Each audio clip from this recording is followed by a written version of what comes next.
लड़ती बकरियां और सियार की कहानी में आपका स्वागत है। बहुत समय पहले की बात है। एक जंगल में किसी बात को लेकर दो बकरियों के बीच झगड़ा हो गया। इस झगड़े को वहां से गुजर रहा एक साधु देख रहा था।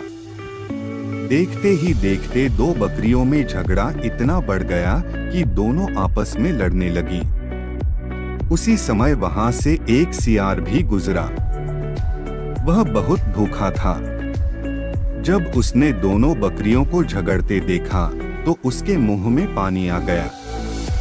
बकरियों की लड़ाई इतनी बढ़ गई थी कि दोनों ने एक दूसरे को लहूलुहान कर दिया था, लेकिन फिर भी लड़ना नहीं छोड़ रही थीं। दोनों बकरियों के शरीर खून निकलने लगा था। भूखे सियार ने जब जमीन पर फैले खून की तरफ देखा तो उसे चाटने लगा और धीरे धीरे उनके करीब जाने लगा।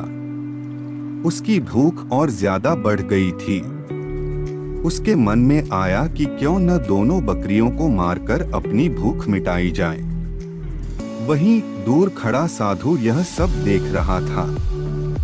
जब उसने सियार को दोनों बकरियों के बीच जाते हुए देखा तो सोचा कि अगर सियार इन दोनों बकरियों के और करीब गया तो उसे चोट लग सकती है, यहाँ तक कि उसकी जान भी जा सकती है।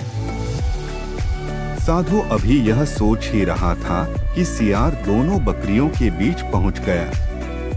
बकरियों ने जैसे ही उसे अपने पास आते देखा तो दोनों ने लड़ना छोड़कर उस पर हमला कर दिया। अचानक हुए हमले से सियार अपने आप को संभाल नहीं सका और चोटिल हो गया। वह किसी तरह से अपनी जान बचाकर वहां से भागा। सियार को भागता देख बकरियां ने भी लड़ना छोड़ दिया और अपने घर लौट गईं। वहीं साधु भी अपने घर की ओर चल दिया। हमें इस कहानी से यह सीख मिलती है कि कभी भी लालच नहीं करना चाहिए, साथ ही दूसरों की लड़ाई में नहीं कूदना चाहिए। इससे हमारा ही नुकसान होता है।